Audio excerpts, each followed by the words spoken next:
Au Moyen-Âge, il y avait ce qu'on appelait l'esprit chevaleresque.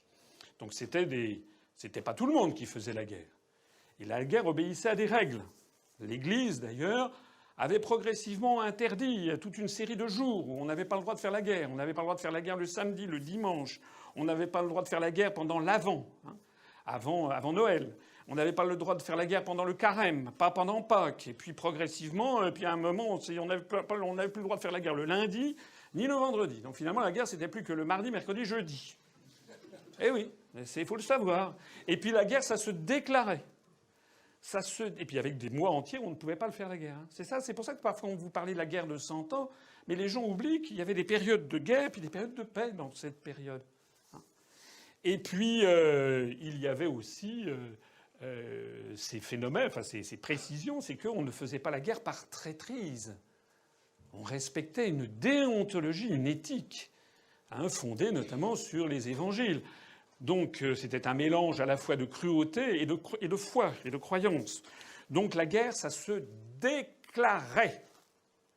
On ne prenait jamais les gens traîtres. On savait qu'on en était ou non en état de belligérance. Que nous avons prévu aussi un bon nombre de questions par rapport à cet édifice. Et voilà, je te laisse la parole. Et puis, d'accord. Nous expliquer un petit peu l'origine. Alors, la BRI, c'est la Banque des règlements internationaux. C'est une banque qui a été fondée en 1930 par les grandes puissances financières de l'époque, surtout américaines et anglaises. Donc c'est une création anglo-saxonne qui s'est basée en Suisse pour différentes raisons dont on pourra discuter, mais notamment c'est la neutralité de la Suisse qui les a attirés, surtout qu'on sortait de la Première Guerre mondiale et ils planifiaient déjà la Deuxième Guerre mondiale. Donc c'est arrivé, ça recommencera. Ne croyez pas, avant en 1939, personne ne croyait à la guerre. Il y avait quelques Cassandres qui disaient on va à la guerre, on ne les croyait pas. Vous ne croyez pas à la guerre, mais comme nos parents, on va la voir, les marchands vont nous... C'est les marchands qui font faire la guerre, c'est les banquiers qui font faire la guerre. C'est les banquiers qui veulent la guerre, qui la financent et qui s'engraissent avec, qui s'enrichissent comme jamais. C'est pas eux qui la font. Ils nous la font faire. Ça va recommencer. La République contre le peuple, la conscription. La conscription, c'est la mobilisation générale. Et cela se poursuivra d'ailleurs à l'ère napoléonienne. On continuera à mobiliser tout le monde sans égard pour, les familles que l'on va ainsi, priver d'un père, d'un frère, d'un fils, etc., etc. La conscription, voici un des grands crimes qui d'ailleurs a été très longtemps reproché au XIXe siècle à la République avant qu'on oublie cela. On envoyait des tas de jeunes qui ne voulaient pas y aller, se faire tuer. Pourquoi ? En Vendée se révolte-t-on? Pourquoi dans l'Ouest se révolte-t-on? Pourquoi au Pays Basque se révolte-t-on? Entre autres, parce qu'on ne veut pas aller faire une guerre lointaine pour des gens qu'on ne connaît pas et dont on sent confusément qu'ils servent leur intérêt et non pas l'intérêt de tous. La République contre le peuple, c'est cette guerre qui n'en finit pas et qui continuera jusqu'au 18 juin 1815 d'une certaine manière. Le peuple oublié. Parti pour Berlin, la fleur au fusil. Et dans le plus complet désordre, les paysans français furent rapidement victimes d'un des plus grands massacres du XXe siècle qui se révélera particulièrement riche en la matière. En 1918, après 4 ans de furieuses batailles et d'atroces boucheries, 3 millions de paysans sont mobilisés, soit 60% du recensement de 1910, et quand le 11 novembre 1918 survint l'armistice, il y avait 1,5 million de morts. Du reste, quand on n'a plus d'hommes, on mobilise les adolescents, comme le fera Napoléon avec ses Marie-Louise, qui seront décimées à Leipzig. Anatole France dénonçait lui-même ce système en ces termes. La honte des républiques et des empires, le crime des crimes sera toujours d'avoir tiré un paysan de la paix dorée de ses champs et de sa charrue, et de l'avoir enfermé entre les murs d'une caserne pour lui apprendre à tuer un homme. Ces guerres souvent plus idéologiques qu'utiles coûtèrent 7 invasions, de plus en plus ruineuses et déchirantes. Seule la période monarchique qui va de 1815 à 1848 représentait une période de paix et de libération en supprimant le service militaire obligatoire. À part cette transition, la République n'apportait que guerre, lutte civile et misère. C'est donc au nom de la liberté et des droits de l'homme que le Français de 1914 avait perdu sa liberté d'aller ou de ne pas aller à la guerre. Depuis la plus haute antiquité, il n'y a pas de régime au monde qui ait fait massacrer autant d'hommes que les républiques en France, aussi bien à l'intérieur qu'à l'extérieur. Lorsque les Spartiates en danger avaient fait appel aux Ilotes, ils ne se comportaient pas plus ignominieusement envers eux que l'ont fait les républiques avec les combattants de la Grande Guerre. Dans un numéro du Touring Club de France, Yvan Christ a décrit les Invalides, créés par Louis XIV pour les anciens combattants qui n'étaient, à cette époque-là, que des mercenaires, et que l'on traitait avec 1000 fois plus d'égard que les anciens combattants d'aujourd'hui. L'humanité des rois de France était telle que Louis XV fut après Fontenoy plébiscité comme grand humaniste européen, grâce au fait qu'il fit soigner avec grande attention tous les blessés ennemis, jusqu'à mettre à disposition son propre médecin. De 1914 à 1919, la République a traité les blessés comme s'ils étaient pis que des galériens. Des boiteux, des blessés de la face, du ventre, des trépanés étaient brutalement renvoyés au front et s'entendaient dire « Quand vous y serez, vous vous ferez évacuer !» Il fallait des hommes. Des prisonniers à leur tour passèrent en conseil de guerre, comme étant suspects de s'être rendus.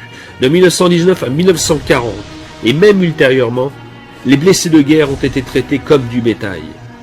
Nombreux sont ceux qui ont été dépouillés au passage de certificats d'origine de blessures et autres pièces qu'ils n'ont pu récupérer. On leur marchand un pourcentage d'invalidité comme un morceau de sucre en temps de disette. De grands blessés qui traînèrent leur misère durant plus de 50 ans n'ont même pas et n'auront jamais la Légion d'honneur réservée à des chanteurs, banquiers, comiques ou serviteurs du régime.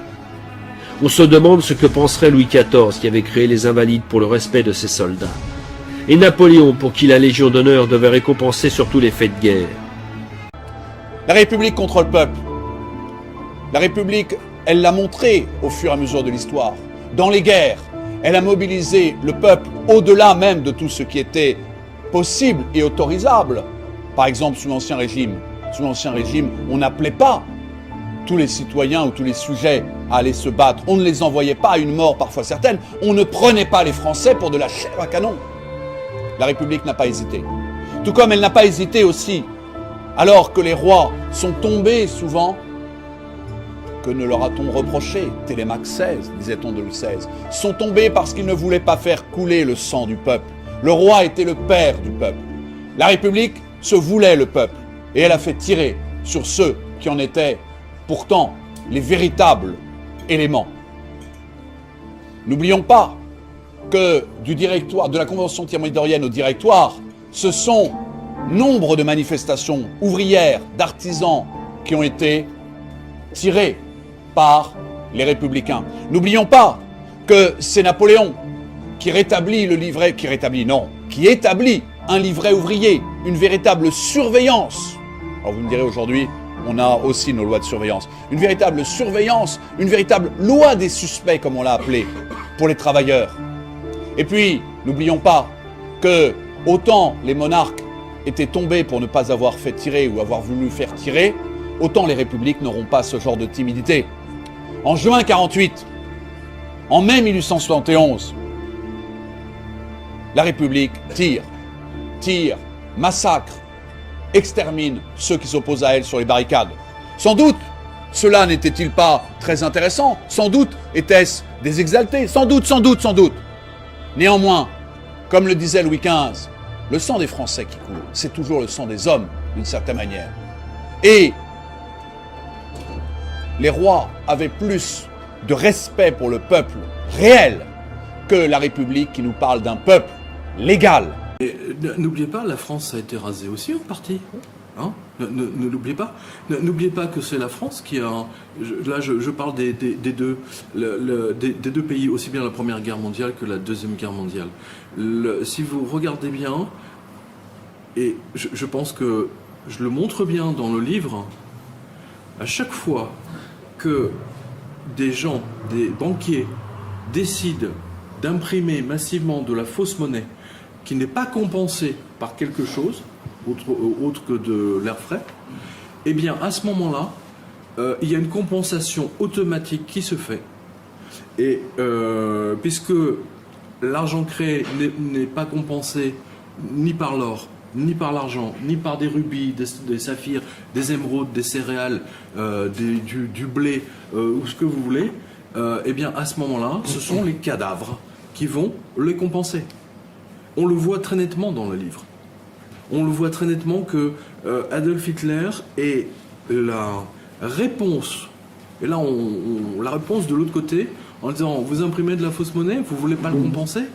Eh bien, on va le compenser pour vous.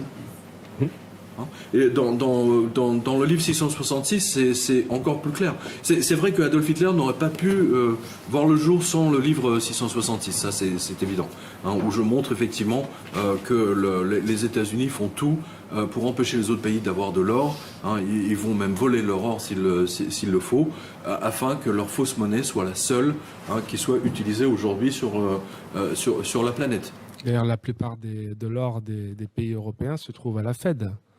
Pas tous, parce qu'ils ont rapatrié, j'en ai parlé ils ont rapatrié. Mais vous voyez que c'est très important. Aujourd'hui, vous avez des banquiers qui vous disent l'or ne sert à rien. Ben d'accord, mais alors dans ce cas-là, pourquoi ils gardent l'or à Fort Knox? Pourquoi ils gardent l'or à la Banque de France? C'est intéressant. Hein, moi, si j'ai un truc qui sert à rien chez moi, hein, ben je le jette. Je veux dire, je sais pas moi. Vous comprenez ce que je veux dire? Regardez par exemple le Canada, ils n'ont plus d'or du tout. Ils se sont fait dépouiller par les Américains.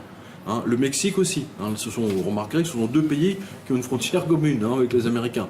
Les Mexicains ont été dépouillés totalement de leur or. Qu'est-ce qu'ils ont? Que des dettes. Des dettes colossales qu'ils doivent rembourser à qui? Aux Américains. Mais ça, c'est une parenthèse, hein, que je fais.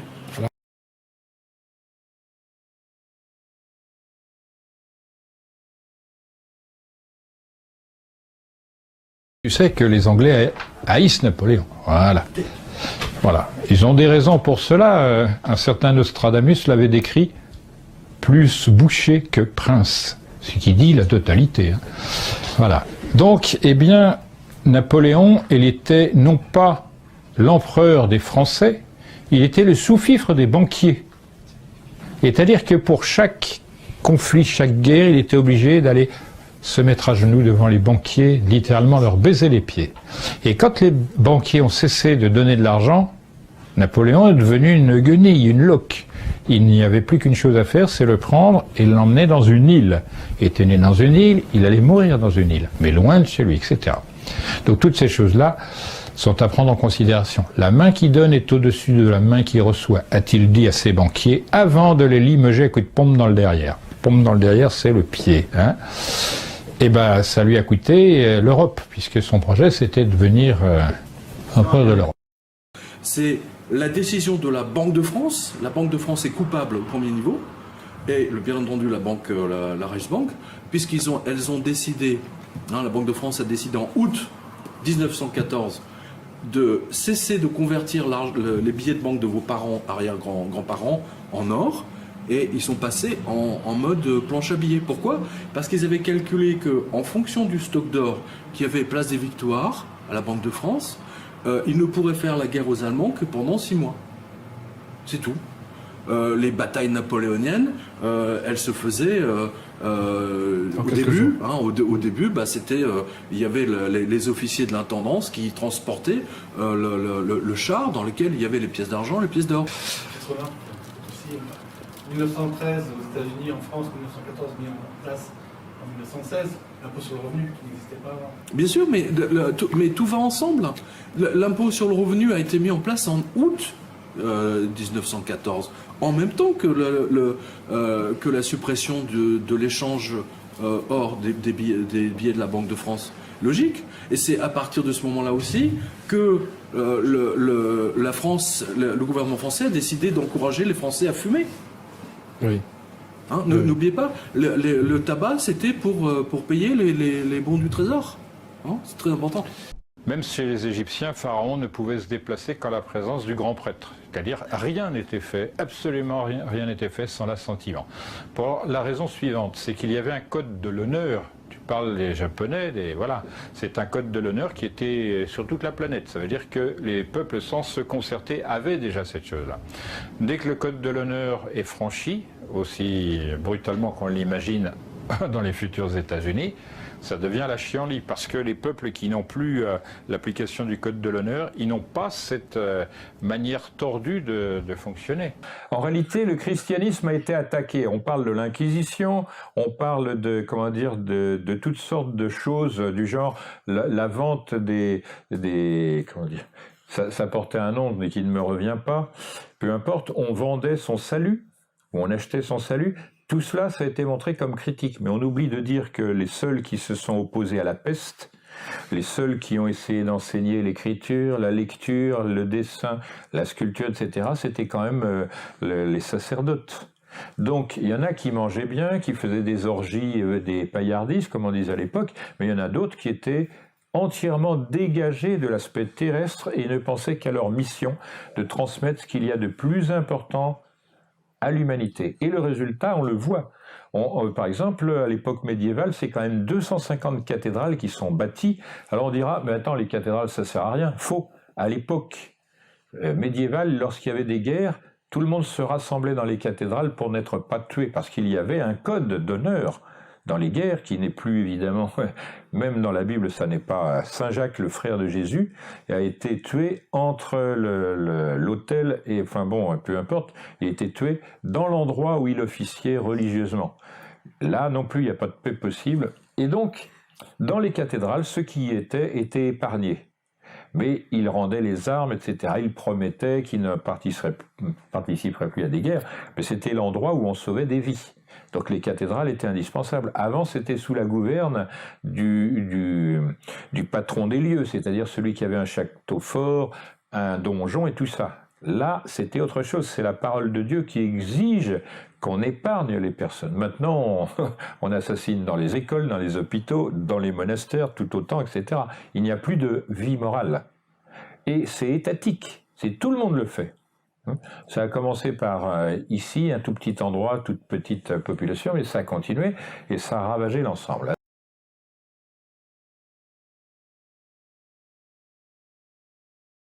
Il y a un enjeu majeur sur l'armée permanente. Je suis en train de découvrir dans des livres de la Renaissance, enfin des livres qui traitent de la Renaissance, donc des débats politiques que les humains avaient, c'est une vieille affaire, les humanistes, donc avant les Lumières, les vrais humanistes, oui. Parce que les Lumières c'est marchand. Les humanistes savaient bien qu'un corps social avait tout à craindre d'une armée permanente. Et c'était très important pour eux que l'armée ne soit pas permanente et que quand on veut faire la guerre, si le prince veut faire la guerre, il faut qu'il appelle, qu'il demande à tous ses barons, il faut qu'il demande à toutes ses provinces, est-ce que vous êtes d'accord pour faire la guerre? Si vous êtes d'accord, vous envoyez des troupes, et puis quand on aura les troupes, on ira faire la guerre. Donc on ne peut pas faire la guerre comme ça sans nous. C'est-à-dire que notre liberté dépend du fait qu'il n'y ait pas d'armée permanente. Deuxièmement, quand les peuples essayent de se révolter contre la domination en petit nombre, ils se font tirer dessus par l'armée. C'est-à-dire que l'armée arrive, c'est l'histoire, l'histoire du monde nous montre que l'armée accepte de tirer sur des petites quantités de son propre peuple. C'est vraiment MacArthur à Washington. L'histoire nous montre aussi que quand il y a beaucoup de peuples réunis pour tempêter, là l'armée met les crosses en l'air, parce que c'est son propre peuple, parce que il y a ses enfants là-dedans, il y a ses parents, quand c'est les manifestations avec des mamies, avec des enfants, et qu'il y en a beaucoup, là l'armée ou la police lève les crosses, et les tyrans craignent ça plus que tout. Alors qu'est-ce qu'ils font?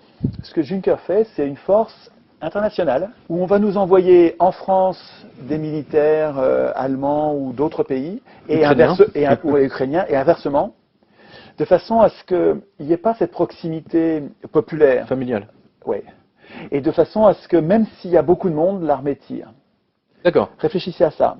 Le projet d'une armée européenne, il est littéralement tyrannique. Et ça va avec Big Brother, ça va avec la surveillance généralisée, ça va permettre les arrestations arbitraires, les rafles, littéralement les rafles. Vous et moi, on en fera sûrement partie, excusez-moi, je suis désolé, mais on en fera sûrement partie, parce qu'à chaque fois ça se passe comme ça. Oui. Là en ce moment ils sont en train de prendre les noms. Je pense que, moi j'avais lu 1984 quand j'étais ado, j'avais bien aimé mais j'avais rien compris.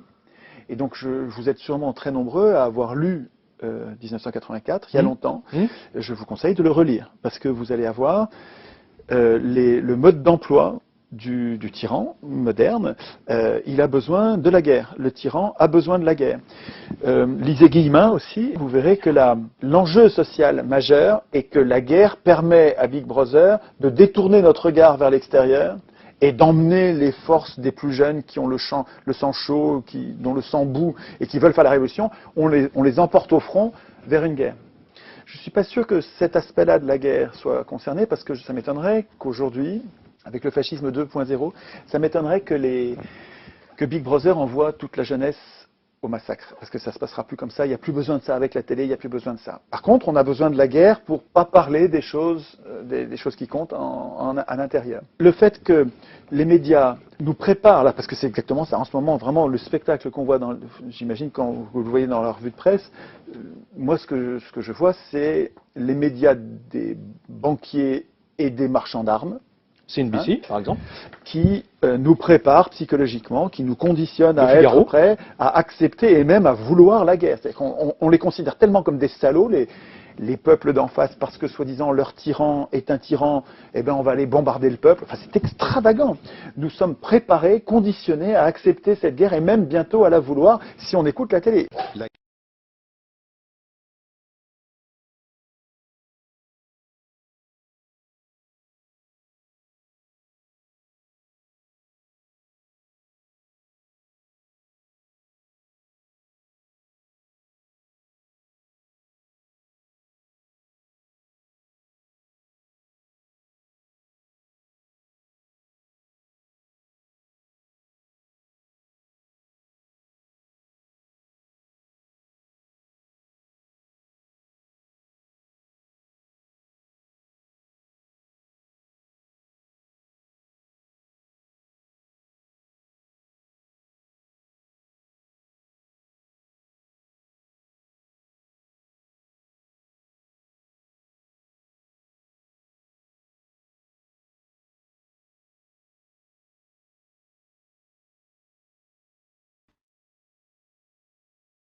Imbéciles de droite et de gauche, chiens que vous êtes.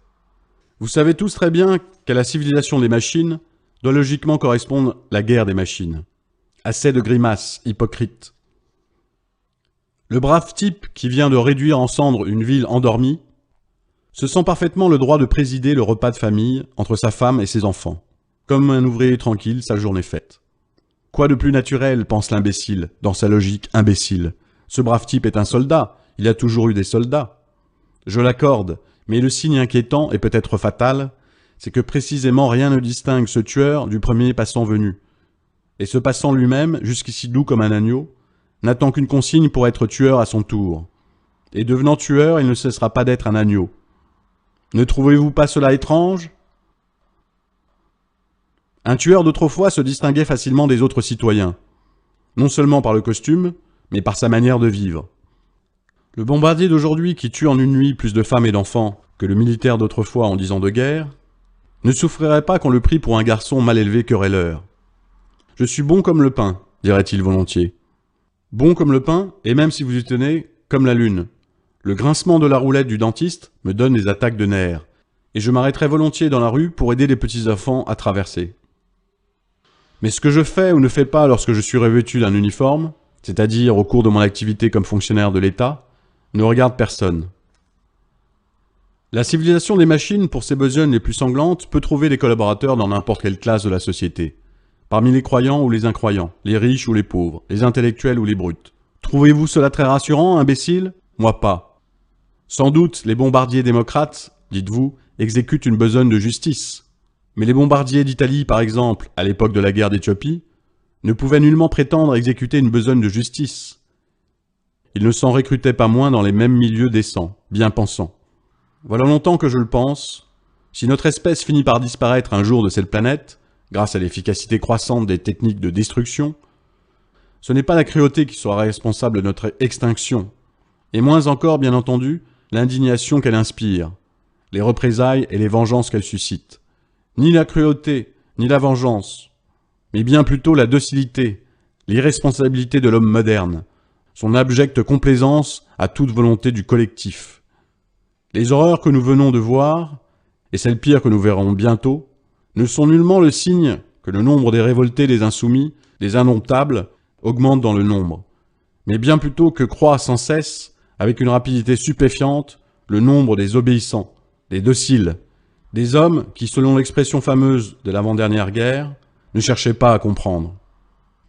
Pétain se nommait le chef de l'État, et l'État dont les imbéciles croient dur comme fer que le rôle est de les élever ou de les nourrir, de les instruire, de les soigner dans leur maladie, de les entretenir dans leur vieillesse et finalement de les enterrer, a tous les droits. Le pouvoir légitime aux yeux des imbéciles est celui qui tient les cordons de la bourse, et par conséquent dispose des fonds nécessaires pour les entretenir, eux et leur progéniture. Si les chiens raisonnaient, ils ne raisonneraient pas autrement en faveur de celui qui leur donne la niche et la pâtée. « Ne te fâche pas, disait le gendarme de Vichy à son compatriote. Je m'en vais te livrer à la police allemande, qui après t'avoir scientifiquement torturé te fusillera. Mais que veux-tu? Le gouvernement m'a donné une situation, et je ne peux naturellement pas risquer de perdre cette situation. Sans parler de ma petite retraite future. Allons, oust, il ne faut pas chercher à comprendre. » Obéissance et irresponsabilité. Voilà les deux mots magiques qui ouvriront demain le paradis de la civilisation des machines.